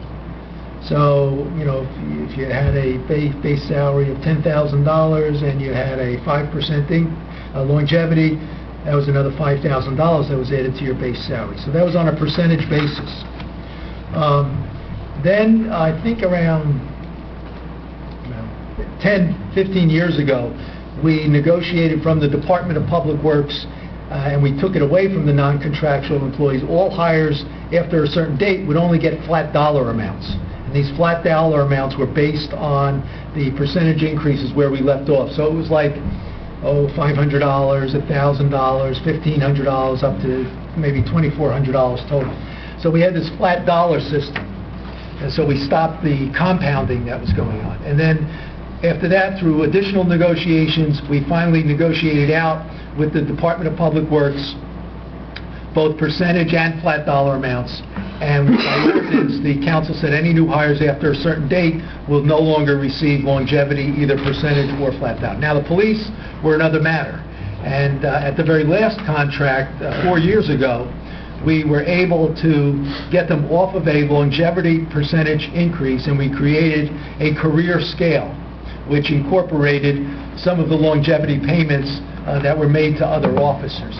So there is no, for the police now, there is no percentage longevity payment made to them, but that has been included in some of the steps that these police officers receive. And what that does is that stops the compounding. So you're not doing percentages on top of percentages. So the police, nobody really gets a longevity payment anymore in the borough, except for those people who've been grandfathered in, such as myself, you know, back from '82, who had this benefit when I was hired. Now, step increases, the police, the Department of Public Works, and the Borough Hall employees all have steps where they get an additional increment based on the number of years of service that they've been with us. So the police, initially, in their old contracts, had a probationary period, and then after 6 years, they would hit the top step. So they would go from a salary of maybe $20,000 or $30,000, and in year 6 be over $100,000. Now we've reduced the increments between those steps, so now we have a career scale going out like 25 years where they get their step increases to reach top salary. Department of Public Works has the same classification system. They have a career scale for employees who are newly hired, broken down by their title. So if they're a tree trimmer or they're an equipment operator or a laborer, then they go on this scale. The non-contractual employees have a 4-step scale where full-time employees get 4 steps and part-time or hourly employees go 3 steps. And what the council also did a couple of years ago as a cost-saving measure, while we had this scale in place for those employees, they created what they call the B scale. They reduced everything by 5%. So employees hired now after this new date were now receiving 5% less in the scale than other non-contractual employees. So those are some cost-saving measures that have taken place both in the steps for the unionized workers, which had to be negotiated, and the non-contractual, which were implemented, as well as longevity. Any questions on that? That was a very comprehensive answer. Yeah, it's probably too much. I'm wondering No, if the it's great. It's actually very good. I'm wondering, because I always wanted to know the difference between longevity and steps and whether or not either or apply to the non-contractual employees, because it comes up on every agenda where we have personnel changes. So I wanted to hear that very comprehensive answer, and I'm wondering if if the personnel committee would like to review at their next meeting whether or not any additional changes should be made in new hires for steps or longevity. It's up to you. Or if you're sufficient with Alan's answer, we could just. I think we need to know whether there's, once we know whether there's projected new hires coming, non-contractual, and then modify the B scale. And then I don't know whether that's the subject, I know there's, I'm assuming the negotiations are ongoing with the police? It's going to start very soon. Okay. We have a date. There are some things, Mayor, that the Personnel Subcommittee should look at in certain positions, as well as maybe a probationary rate, which we have. I don't think that, frankly, could be accomplished, over the next couple of months, but it's a project that the Personnel Subcommittee should probably undertake this year and then look to implement it in the fall. All right, good. If necessary. That would be a good suggestion. And I do have to add, for the non-contractuals, when this scale was put into effect, a very detailed study of what I call the attributes of each position were looked at, and that information is still available. So we looked at each position, not the person in the position, but we looked at things like, do they handle money? Do they have supervisory responsibilities? Is a technical knowledge required of the position? And many other attributes. And then these positions were ranked in accordance with their benefit to the borough. And that's how we developed the scale between, say, a certified tax collector or a municipal clerk and a clerical typist or a position, and why the value that was assigned to that position was ranked that way in the scale. Any further questions? Aaron, in the budget, as you prepared it so far, in the salary and wage column, are there any new employees, any retirees? Yeah, well, yes, we have one retiree in the Public Works Department, and we have, a request to replace a position in the Department of Public Works. So there are not a lot of new hires, and there are a couple of potential severance payments that we don't know about yet, but I have them in the budget. So if those can be firmed up, then we can make a decision as to whether to keep that money in the budget or not. And the staff, the rest of the staff is at your integral organization?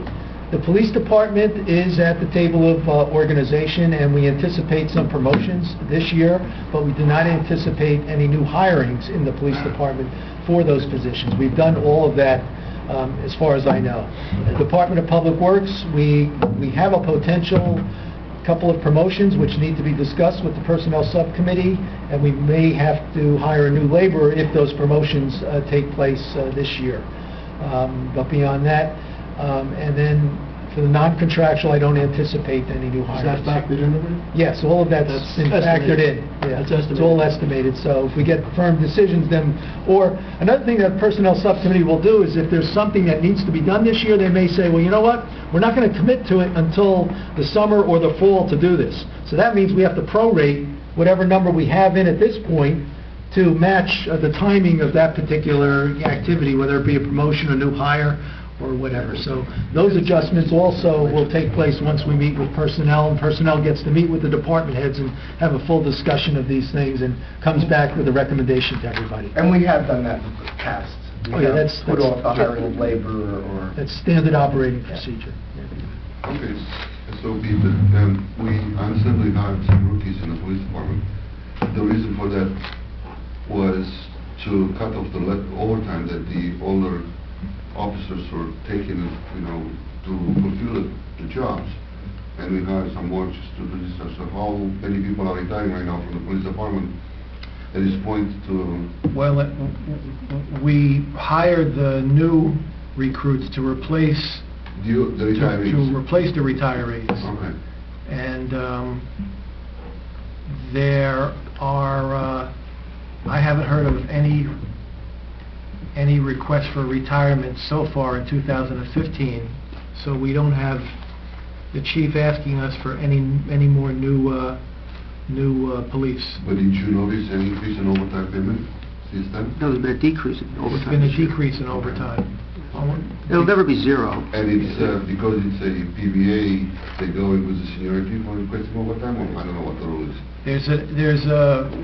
We've had litigation over the overtime rule.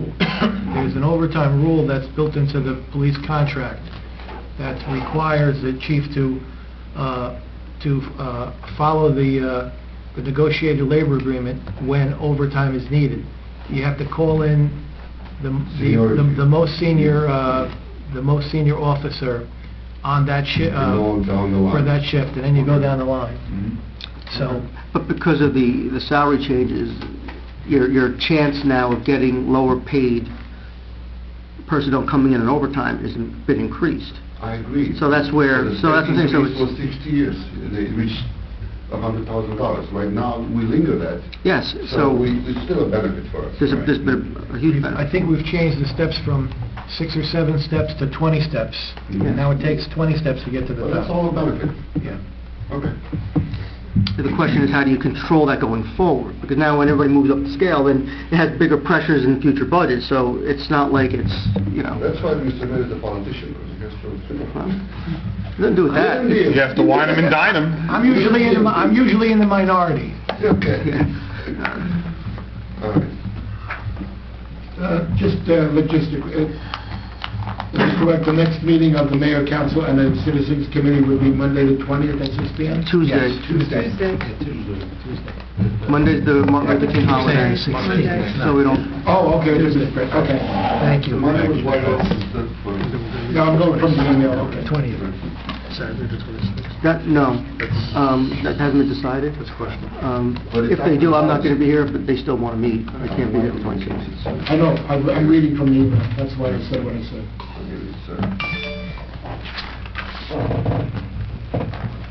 Yes, brings me to the 20th. It's got like a whole treasure chest of crap. And we may go to about 6:45. We have the council work session at 7. Not sure whether the mayor might have a short contracts committee meeting at 6:45 to 7. What kind of game? We have personnel before the budget committee meeting. I started coaching girls Be a tennis busy at night. IHA. Oh, yeah? Yeah. High school? Yeah. All right. First year. Anything else? Done with my first year, but yeah, I loved it. It was great. Can I have a motion to adjourn? So move. Second. All in favor? Aye. Thank you. I'm JD coach. Peter, we all Varsity paid? coach is a guy named Stephen Park. But yeah, we had a good season. How's the Winning season. We won. Girls were great. Good this time of year. I coached other high And if you school haven't been, I sports just before. want to talk about